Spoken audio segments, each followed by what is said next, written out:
Motor cycle, गाड़ी, rickshaw या truck, किसी भी सवारी को देखें तो उनके पहियों का रंग स्याह नजर आता है। लेकिन क्या आपने कभी सोचा है कि किसी भी सवारी के पहियों का रंग स्याह क्यों होता है? अगर नहीं तो आइए आपको तफसील से बताते हैं।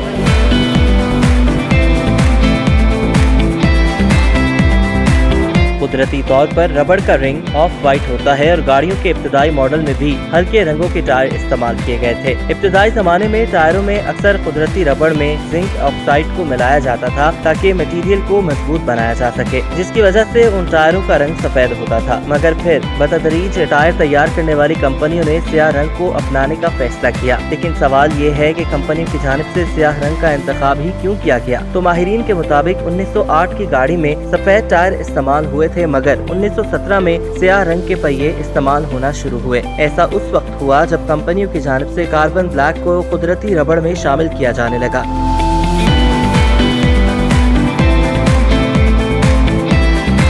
कार्बन ब्लैक बुनियादी तौर पर कार्बन की ऐसी किस्म है जिसे टुकड़ों की शक्ल में इकट्ठा किया जाता है और इसका इस्तेमाल टायरों को ज्यादा पायदार बनाने के लिए किया गया था। कार्बन ब्लैक सूरज की रोशनी में मौजूद अल्ट्रा वायलेट शुआओं से रबड़ को पहुंचने वाले नुकसान की रोकथाम और रोड ग्रुप को बेहतर बनाता है। इसके साथ साथ टायरों के दबाव बर्दाश्त करने की सलाहियत भी बेहतर होती है। जब तक कार्बन ब्लैक का इस्तेमाल शुरू नहीं हुआ था उस वक्त तक गाड़ियों के टायरों को 5000 मील चलने के बाद तब्दील करना पड़ता था, मगर कार्बन ब्लैक वाले टायर 50,000 मील या उससे भी ज्यादा काम करते रहते थे। टायरों की स्याह रंगत की एक और वजह जंग अजीम अव्वल भी है, जिसके दौरान जिंक ऑक्साइड की किल्लत हो गई थी, जिसको असलहे की तैयारी के लिए ज्यादा इस्तेमाल किया जा रहा था। इस मौके पर कंपनियों ने जिंक ऑक्साइड के मुतबादिल के तौर पर कार्बन ब्लैक को इस्तेमाल करना शुरू किया और अब भी स्याह टायर ही तैयार हो रहे हैं।